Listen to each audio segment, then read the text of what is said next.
digital haze, looking for love in modern days. 21st century dating decoded, the official Speed Mingle podcast. Yeah, 21st century dating decoded, the official Speed Mingle podcast. Right now in America, there are over 127 million single people. Which is honestly just a massive, massive number. Right. I mean, that is nearly 40% of the population. 40%. So let that sit for a second. Right. We're living in a moment where we have, supercomputers in our pockets. Algorithms running basically our entire lives. Exactly. Global networks that are ostensibly designed to connect us seamlessly to anyone on the planet. Right. And yet somehow we're living through what feels like the most isolated era in human history. It's the great paradox of our time, really. We built this incredibly robust communication infrastructure, and in the process, we managed to strip almost all the actual humanity out of the communication itself. It is wild. When you actually look at the numbers, people are exhausted. And you, listening to this deep dive right now, you might be nodding along because you've probably felt it. Yeah, there's a specific term for it that keeps popping up in the material we're looking at today. They call it swipe fatigue. Swipe fatigue. Yes. People are just so tired of the fake profiles, the endless curation, and, well, the very real paranoia about phishing scams and bots. Totally. So welcome to the deep dive. Today, we have a very specific mission.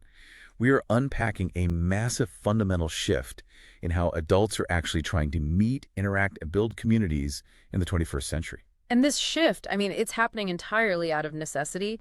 The digital-only ways of connecting have genuinely failed a massive demographic of people. To figure out what happens next, we have a really interesting stack of source materials on the desks today. Oh, it's a great stack. Right. We're looking through corporate histories, FAQ pages, and some very specific event listings for a company called Speed Mingle. Plus, we're breaking down a YouTube video transcript that dives deep into the whole philosophy of adult social events. Yeah, alongside those incredibly sharp trend forecasting blog posts from the 21st Century Dating Decoded podcast. It gives us this really rare panoramic view of the whole situation. On one hand, we're looking at corporate strategy and business models, but on the other hand, we're getting this deep sociological observation of human loneliness and, well, connection. So the core question we have to answer today for you guys listening is this. How do we fix this broken digital dating landscape? How do you actually meet people when the apps have essentially turned into a digital wasteland? And the answer we found in this stack of research is honestly not what I expected at all. No, not at all.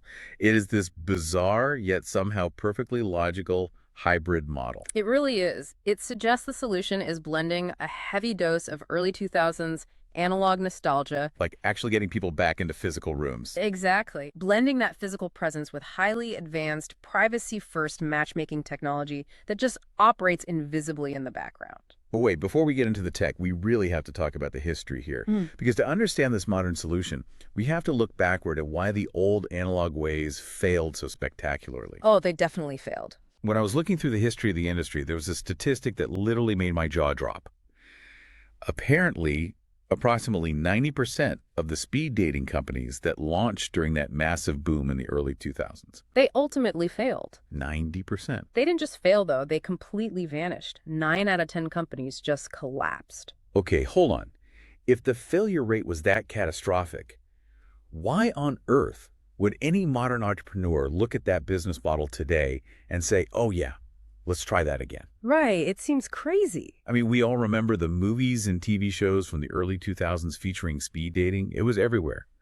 How does an entire ubiquitous industry just evaporate like that? Well, it evaporates when it systematically destroys its own consumer trust. Wow. Okay, unpack that for me. So when you dig into the autopsies of those early 2000s companies, 2 major fatal flaws emerge. First, there's a complete failure to maintain high-quality events. Like the venues were bad.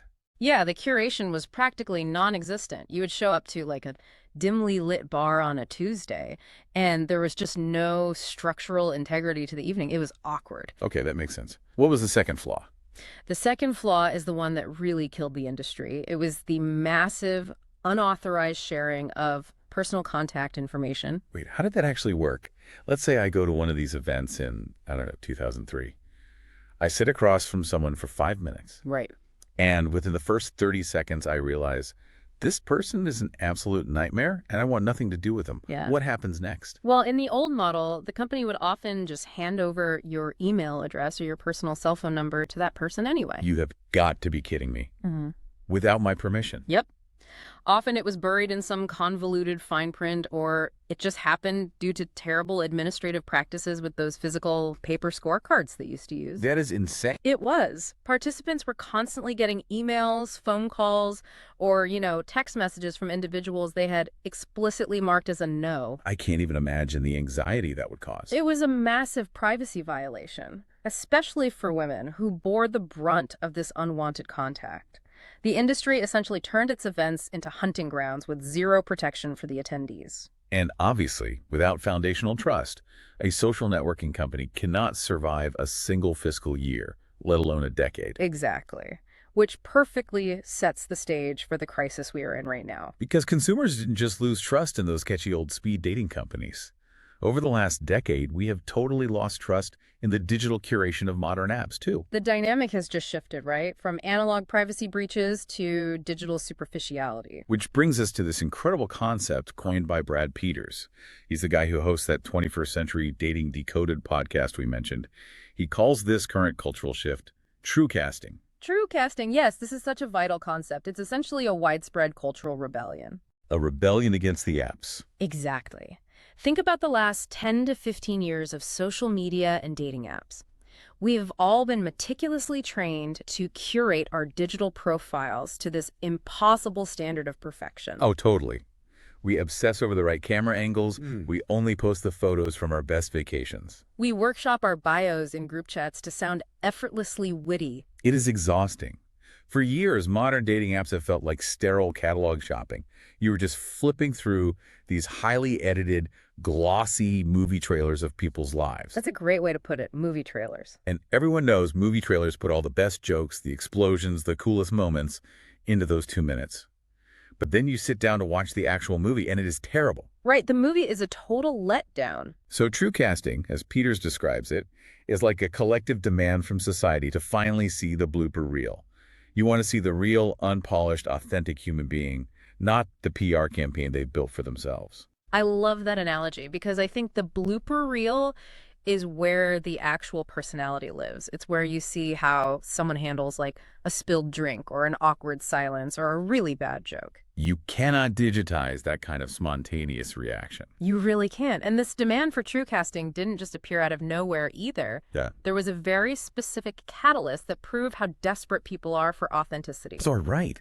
There is a fascinating breakdown in the sources of a blog post from late June 2026 detailing the 4 6s phenomenon. Oh, 4 6s. This was just wild. For you listening, if you somehow missed this trend online, the 4 6s was this incredibly superficial dating rubric that completely took over social media algorithms. It essentially reduced human compatibility to this ridiculous checklist. Exactly.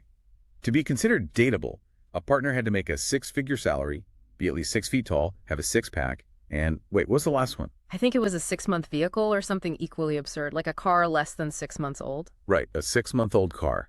It was a masterclass in reductionist metrics. But the crucial takeaway for our deep dive wasn't the trend itself.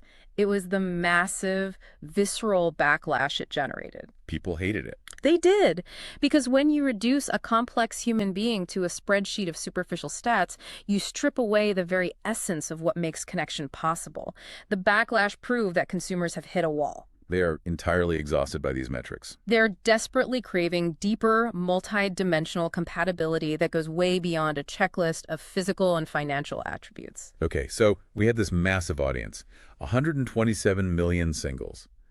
They are tired of fake digital profiles, they are completely over superficial checklists, and they are terrified of the privacy breaches that ruined analog dating 20 years ago. It's a tough spot to be in. So if everyone hates the current options, how do you actually fix it? That brings us to how one specific company managed to survive that 90% industry collapse by completely reinventing the wheel. Let's look at the evolution of Speed Mingle. The origins of the company are actually surprisingly humble. It didn't start in Silicon Valley with some massive tech incubator. It was founded in 2001 in Omaha, Nebraska. Omaha. I love that. Yeah, it was started by a young entrepreneur who was literally just looking for an alternative to the traditional, exhausting dating scene for themselves and their local friend group. They were genuine pioneers of that era, though. They introduced flagship concepts that became legendary in the socializing space. Things like the 4-minute date, Which was revolutionary at the time. and the lock and key mixer parties, and even those wild dine-in-the-dark events where you couldn't see the person you were talking to.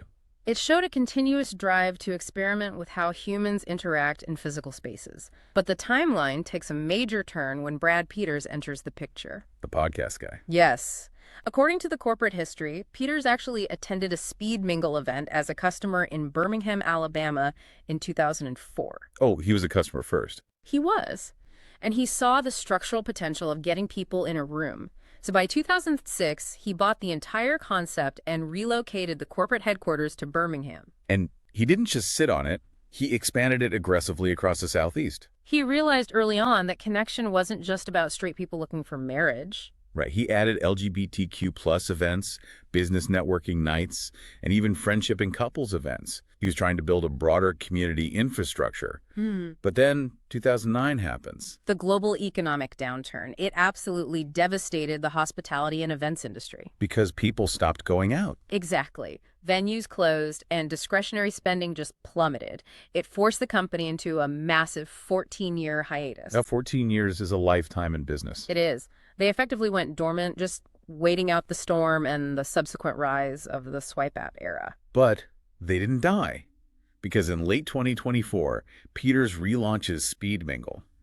And what fascinates me is that he doesn't just dust off the old 2001 playbook and try to run the exact same business. No, the literature heavily emphasizes that he returned with a, quote, comprehensive social ecosystem. Okay, let's unpack this. Because comprehensive social ecosystem sounds like pure corporate marketing speak. What does that actually mean in practice? How does that elevate a basic mixer at a neighborhood bar into something entirely different? To understand that, you have to look at the fundamental shift in vocabulary and structure they instituted. An ecosystem requires recognizing that humans have diverse, overlapping needs. Okay, so it's not just about one thing. Right. It means you have to definitively separate the concept of dating from the concept of mingling. They are absolutely not the same thing. And treating them as the same thing is why so many older events failed. We actually have a great breakdown from a YouTube transcript in the sources that dives into this exact philosophy. It contrasts traditional speed dating with this new concept of speed mingling, and the differences are basically night and day. Let's look at the mechanics of traditional speed dating first. The video describes it as a series of rigid, high-anxiety, 3 to 7 minute mini interviews. Mini interviews. That sounds awful. It is. And the entire objective, the only reason you are sitting in that chair, is exclusively to find a romantic partner. It is incredibly high pressure. You sit down, someone blows a whistle or rings a bell, the clock starts ticking, and your brain immediately goes into a binary assessment mode. Like, yes, I could potentially marry this person, or no, get me out of here immediately. It's an exhausting way to spend an evening. Speed mingling, conversely, is described as being structurally akin to a dynamic, low-pressure cocktail party. First of all, the duration of the connections is entirely different. Yeah, we see in the specific event listings, like that JustA Mid-Summer event in Pensacola, that these connections last anywhere from 10 to 15 minutes. 10 to 15 minutes is a massive difference. 3 minutes is an elevator pitch. 10 to 15 minutes is an actual conversation. You actually have time to settle in. Exactly. That is enough time to actually get past the nervous, sweaty palm energy, crack a joke, tell a story, and find a rhythm. But the biggest difference isn't just the extended time, it is the intent behind the conversation. The intent is huge. The goals in speed mingling are completely open-ended. You are not forced to look at the person sitting across from you as a potential spouse. And this is where the ecosystem concept really materializes. The structure provides attendees with 4 specific paths of connection they can choose for each individual they meet. For each individual. That is a radical, necessary departure from the binary yes or no of old school dating. Let's actually explore these 4 paths, because this is where the genius of the new system lies. If you sit down across from someone, you aren't boxed in. Path number 1 is networking. or what they term professional ascent. Okay, so expanding professional horizons. Exactly. Imagine you sit down, and within 2 minutes you realize there is absolutely no romantic chemistry whatsoever. Right. In the old model, the next 5 minutes are just agonizing. You are literally just running out the clock, staring at your drink. But in this ecosystem, you pivot. You discover they work in an adjacent industry, or they have a skill set you actually need. That romantic dead end instantly becomes a valuable mentorship opportunity, a chance for collaboration, or an exchange of industry insights. The time is never wasted. That makes so much sense. Okay, path number 2 is friendship, which they call social synergy. I think this is incredibly important because, let's be honest, as adults, making new friends outside of work is notoriously difficult. It's so hard. Where do you even go to just make a friend? Exactly. This path acknowledges that. It is for finding a reliable workout buddy, someone to join your trivia team on Thursday nights, or just finding a brunch squad. It lowers the stakes beautifully. Now, path number 3 is casual fun, termed spontaneous adult play. This is fascinating sociologically. Spontaneous adult play. How do the materials describe that? The materials describe this as low-commitment, high-energy interactions with clearly defined boundaries. How does that actually play out in a conversation, though? It is for people who just want a light, fun, respectful interaction without the heavy expectations of a future commitment. Maybe you just want someone to go see a concert with this weekend, or you just enjoy witty banter over a drink. It is socializing for the sheer joy of socializing, removing the pressure of, well, where is this going? I love that. And finally, path number 4 is dating or romance and real chemistry. This allows you to just skip the digital swipe, skip that awful text message dance that lasts for 3 weeks, and experience the immediate, visceral connection of a first-look conversation. By removing the primary overwhelming pressure of, are we going to get married, you actually allow organic chemistry to flourish. It completely reframes the interaction. It really does. It acknowledges a fundamental truth about modern life. A successful, fulfilled adult might not need a spouse right now. They might just desperately need a reliable friend to go to a museum with, or a mentor to help them navigate a career change. It honors the complexity of adult lives. It treats you like a multifaceted human. But here is the massive logistical hurdle I cannot get past. What's that? If you have a room full of 60 people, and 20 of them want networking, 20 want romance, and 20 just want a gym buddy, how do you match them up without crossing wires? If someone looking for a casual trivia partner gets seated in front of someone desperately looking for a husband, that is a recipe for massive awkwardness. Total disaster. Right. How do they organize this without reverting back to the very apps people are fleeing? Well, you have to build an invisible digital concierge. You need a system that organizes the chaos without intruding on the human element. And that is exactly what Speed Mingle built with their proprietary tech engine, SmartSync. Okay, let's get into SmartSync, because the mechanics here are wild. Unlike traditional algorithms that match you based on age brackets, race, or rigid zip code demographics, SmartSync matches people purely based on shared interests. They focus on your passions and your defined purpose for attending. They use broad categories like adventure, intellectual stimulation, arts, and culture. Right, but how does it actually know if it is making a good match? The literature talks a lot about this PMQ score, the predictive match quality. But how does a computer system predict human chemistry? It acts as a continuous feedback loop. The PMQ isn't just a static questionnaire you fill out once when you sign up. It actually learns from your real-world interactions to continually refine who it presents to you next. Wait, how does it learn? It's not listening to my conversations at the bar, right? Please tell me it's not listening. No. It learns from your post-interaction behaviors. Let's say you match with 3 different people whose primary interest tags are intellectual stimulation and introverted. You have your 15-minute conversations with each of them. Okay. At the end of the night, if you don't choose to initiate further contact with any of those 3 people, the system notes that. It recognizes a discrepancy between what you said you wanted on paper and what your actual real-world behavior proves you connect with. Over time, it adjusts the weights of its recommendations, pushing you toward personality types you actually engage with, even if they weren't your stated preference. That is incredible. Yeah. It basically bypasses our own blind spots about what we think we want. And my favorite feature is how they deploy this data before you even arrive at the venue. They have this thing called the pre-event match preview. The pre-event match preview fundamentally alters the psychology of walking into a room full of strangers. For many people, that threshold moment, opening the door to a crowded venue is terrifying. Exactly. It's so intimidating. But with this, you log into the web app days before a live event, and you can see your high-scoring matches before you even put your code on. You know exactly who you share interests with. Right. You can look and say, okay, person A loves 90s hip-hop and bouldering, just like me. It takes all that crippling, generalized social anxiety and turns it into a targeted, exciting strategy. You basically have a mission when you walk in. But this brings us to a major paradox, one that I think we need to interrogate critically for our listeners. Yes, I am so glad you brought this up because I have a major pushback here. The entire premise of this deep dive, the reason 127 million singles are miserable, is digital burnout. Right. We just spent 20 minutes discussing how people hate algorithms, reducing them to data points, they hate apps, and they hate the digital screen standing between them and real connection. So their big solution is to build a highly sophisticated machine learning web app. It sounds totally contradictory. Isn't that an absolute oxymoron? How is more tech the cure for tech fatigue? It sounds counterintuitive, but it is a brilliant paradox when you look at the actual mechanics of how it is deployed.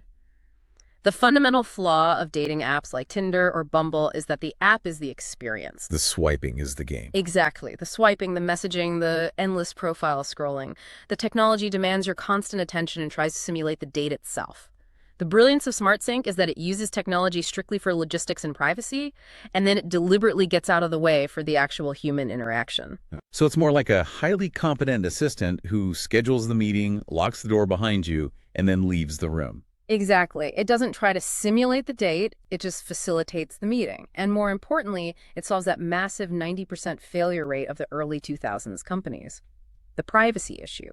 The mechanics of how they protect your data are a masterclass in secure UX design. Let's break those privacy mechanics down. Because if I'm trusting this company, I need to know my Stalker X isn't going to get my phone number. First of all, the analog anonymity. Attendees only use their first names at the physical events. Total anonymity to start. You are just Sarah or David. And the post-event process is entirely revolutionized. You do not hand over a physical paper scorecard to a host who might lose it, or worse, share it inappropriately. You don't wait 48 hours in agony to get an email exposing your contact info to someone you didn't even like. Instead, you are in total control. If there is mutual interest after a conversation, you go into the SmartSync web app on your phone and you click a little paper airplane icon next to their profile. That simple icon is the key to the entire privacy fortress. Clicking it doesn't send them an email. It opens a secure, internal, encrypted chat within the SmartSync ecosystem itself. Meaning your last name, your personal email address, your real cell phone number, your social media handles, none of that is ever shared by the company. You only give that identifying information out in the chat when you decide you trust the person enough to take the conversation off the platform. This is a perfect example of technology serving humanity rather than exploiting it. It provides a secure digital fortress around your personal data so that you feel safe enough to be vulnerable and authentic in the physical world. It removes the fear of consequence from the interaction. Okay, I concede the point. The AI is a necessary shield. So the algorithm has done its job, it has protected your data, it has analyzed your behavior and interests, and it has successfully seated you across from someone who is a 95% match for intellectual stimulation. The bell rings. The 15-minute clock starts. You look at each other. How do you prevent the conversation from immediately dying with the single most dreaded, soul-crushing, boring question in human history? So what do you do for work? That question is the ultimate bottleneck of adult socializing. It triggers small talk fatigue instantly. You go right back into your rehearsed professional elevator pitch, and the blooper reel just disappears. To bypass this, the ecosystem introduces a physical analog tool. When you sit down, there's a deck of cards on the table. It is called 52 plus 2, the card game. It is a deck of 54 cards explicitly designed by communication experts to serve as a conversational catalyst. It is an engineered icebreaker. By providing an external prompt, it relieves the pressure on the individuals to be spontaneously charming. It forces you to bypass the superficial weather talk and immediately reveal a facet of your authentic personality. Let's actually look at how this works, because the categories in this deck are incredibly specific. They aren't just generic would-you-rather questions. Let's role-play this a bit. You've got the relationship-focused cards, like 21st century courting, which is for dating stories, and ball and chain for discussing the realities of long-term commitments. Okay. Let's imagine you pull a card from the cringe or cute category, which is all about memorable pickup lines or awkward encounters. Okay, so I sit down, I draw a card, and instead of asking where you work, I have to ask, what is the absolute worst, most embarrassing romantic gesture you've ever attempted or had attempted on you? Instantly, the energy in the room changes. I have to tell you about the time I tried to cook a fancy dinner for a date and accidentally set off the fire alarm and the sprinkler system. Oh, no. Suddenly, we are laughing, I've shown vulnerability, and you've learned that I am terrible under pressure but can laugh at myself. We accomplished more in 2 minutes than we would have in 2 hours of asking about each other's daily commutes. Exactly. The prompt accelerates the intimacy of the conversation safely. There is also the behind closed doors category, which the materials describe as exploring the lighter, more humorous side of intimacy, keeping it respectful, but pushing past the platonic barrier if both parties are comfortable. And keeping it real, which is just unscripted, everyday life stuff. Like, what is a hill you will absolutely die on that no one else cares about? I love those kinds of questions. But as I was reading through these categories, there was one that really caught my eye. It is the no category. The cards in this specific deck explicitly prompt discussions on religion, politics, race, and gender. The historical third rails of conversation. Exactly. Let's unpack this. Isn't bringing up politics or religion on a first meeting the exact opposite of what every etiquette coach, mother, and dating expert in history has taught us? You were supposed to talk about music and food, not geopolitical conflicts and theological beliefs. Why put that in a card game designed to make people comfortable? Well, because avoiding those topics is a relic of traditional, polite society dating. It belongs to an era where people were expected to mold themselves to fit their partner's life. But in the modern era, shared values on these exact topics are very often non-negotiable deal breakers. Now, I want to be very clear for our listeners. What's brilliant about these no cards isn't that they push a specific political agenda.